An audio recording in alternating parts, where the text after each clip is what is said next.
बिस्मिल्लाहिर्रहमानिर्रहीम। खुश रहें, आबाद रहें, जहाँ भी रहें, हैप्पी और हेल्दी रहें। तो मैं हूँ इकरा और आप देख रहे हैं कुकिंग विद रफ़िया ऑडो का चैनल। आज मैं आपको आधा कप गेहूं के आटे और 2 आलू से बनने वाली बहुत ही टेस्टी और लाजवाब रेसिपी लेकर आई हूँ। और जब आप इसे बनाएंगे ना तो आप समोसा कचौरी खाना भूल जाएंगे। तो वीडियो को एंड तक देखिएगा, अच्छी लगे लाइक कर दो, साथ ही कुकिंग विद रफ़िया ऑडो को सब्सक्राइब भी कर लें। तो चलें फिर मज़ेदार सी रेसिपी बनाना स्टार्ट करते हैं। सबसे पहले यहाँ पर हमने आधा कप गेहूं का आटा लिया और इसमें शामिल कर देंगे मैदा 4 बड़े चम्मच। अच्छी तरीके से इन सबको मिक्स कर लेंगे। इसको अच्छी तरीके से हमने मिक्स कर लिया। इसमें शामिल कर देंगे थोड़ी सी अजवाइन और नमक शामिल कर देंगे जायके के मुताबिक। इन सबको अच्छी तरीके से दोबारा मिक्स कर लेंगे और आधा मिक्सचर जो है ना हम निकाल के कटोरी में रख देंगे साइड पर, बाद में इसको हम यूज़ करेंगे। तो इस आटे में शामिल कर देंगे थोड़ा सा ऑयल यानी कि 1 बड़ा चम्मच और इसको अच्छी तरीके से मिक्स कर लेंगे। इससे हमारे खस्ता और मज़ेदार सी यह रेसिपी बन के रेडी होगी। इसमें थोड़ा सा पानी ऐड करते जाएंगे और उसको अच्छी तरीके से मिक्स कर लेंगे, गूंद लेंगे।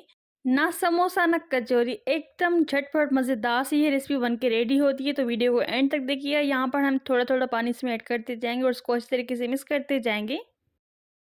तो अच्छी तरीके से उसको हम हाथों की मदद से गूंद लेंगे। सॉफ्ट डो बनानी है इसकी बिल्कुल।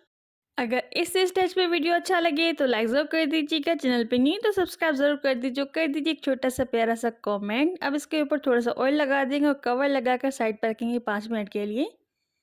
अब यहाँ पर दूसरा बोल लेंगे, इसमें शामिल कर देंगे बचा हुआ आटा जो हमने पहले बचा के रखा था। यहाँ पर हमने 7 से 8 पत्ते लिए थे पालक के और थोड़ा सा पानी ऐड करके इसकी हमने पेस्ट बना ली थी। इसको हम गूंद लेंगे इस आटे के साथ। अब अच्छी तरीके से मिक्स कर लेंगे पालक के पानी को और आटे को, इससे कलर आएगा। और इसमें थोड़ा सा ऑयल शामिल कर देंगे 1 छोटा चम्मच। अच्छी तरीके से इसको गूंद लेंगे। तो देखें इस तरीके से आटे को हमने मिक्स कर लिया है। उसके ऊपर थोड़ा सा ऑयल लगा देंगे और उसको भी हम कवर लगाकर साइड पर रखेंगे 5 मिनट के लिए रेस्ट होने के लिए। तो चलें फिर स्टफिंग रेडी कर लेते हैं। यहाँ पर हमने बॉयल आलू लिए 2 मीडियम साइज़ के, इसको हम ग्रेट कर लेंगे। तो यहाँ पर हमने बारीक वाला ग्रेटर लिया, इसको हम अच्छी तरीके से कद्दूकश कर लेंगे और इसमें शामिल कर देंगे पीस मटर 1/4 कप, ये ऑप्शनल है। और इसमें शामिल कर देंगे सेव नींबू 1/4 कप, इससे जायका बहुत ही ज़बरदस्त आएगा। प्याज शामिल कर देंगे एक स्मॉल साइज़ का जिसको हमने चॉप कर लिया था। और इसमें शामिल कर देंगे थोड़ा सा ज़ीरा 1/2 टी स्पून, लाल मिर्च शामिल कर देंगे जायके के मुताबिक। और इसमें थोड़ा सा नमक शामिल कर देंगे 1/2 टी स्पून जायके के मुताबिक। धनिया का पाउडर शामिल कर देंगे थोड़ा सा, गरम मसाला शामिल कर दिया थोड़ा सा और इसमें चाट मसाला शामिल कर देंगे 1 छोटा चम्मच।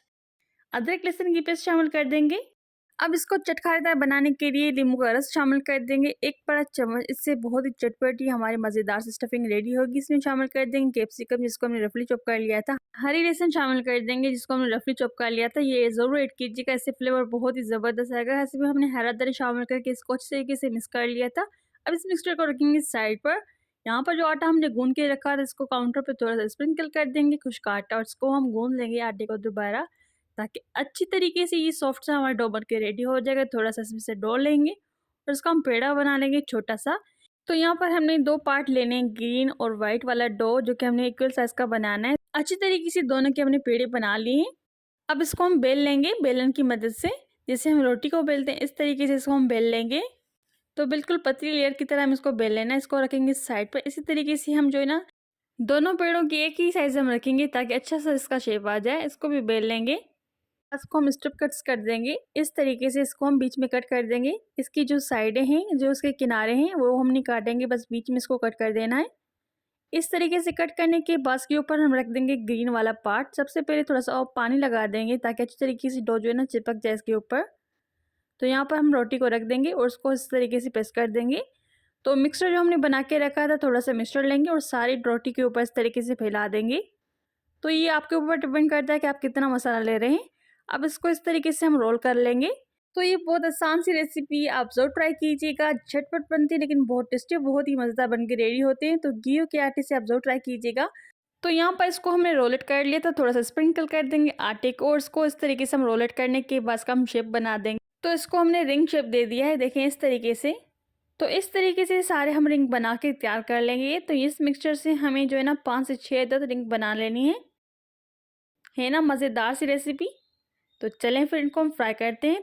तो ऑयल को अच्छी तरीके से हमने गर्म कर लिया था हाई फ्लेम पर, फिर इसके हमने मीडियम फ्लेम कर दिए। सारे रंग इसमें ऐड करते जाएंगे और उसको मीडियम लो फ्लेम पर फ्राई करेंगे जब तक अच्छी तरीके से दोनों साइड से लाइट गोल्डन ब्राउन और क्रिस्पी सी ना होने लगे। अब इनके हम साइड चेंज कर देंगे ताकि अच्छी तरीके से भी अंदर तक पक जाए। तो ये मज़ेदार सी हमारी रेसिपी डन होने वाली है। तो देखें कितनी क्रिस्पी और कितनी खस्ता बन के रेडी हो चुकी है। इस तरीके से सबको हम निकाल के प्लेट में रखते जाएंगे। अगर आप चाहते हैं और भी मज़ेदार सी खस्ता बने तो उसको आप थोड़ा सा फ्राई कीजिएगा मज़ीद। इस तरीके से सारे हमने रिंग फ्राई कर लिए हैं। तो ये हमारी मज़ेदार सी रेसिपी डन हो गई है। आई होप आपको वीडियो अच्छा लगा होगा। अगर अच्छा लगा हो तो लाइक ज़रूर कर दीजिएगा। तो आप भी ये मज़ेदार सी खस्ता सी रेसिपी ज़रूर ट्राई कीजिएगा। आप इसकी वॉइस सुन सकते हैं कितनी क्रिस्पी और कितनी क्रंची बने हैं। तो उसको एंजॉय करिए बनाकर। तो इस मज़ेदार सी रेसिपी को ज़रूर शेयर कीजिएगा फैमिली फ्रेंड के साथ। फिर मिलते हैं एक नई रेसिपी के साथ। टेक केयर, बाय बाय, अल्लाह हाफिज़।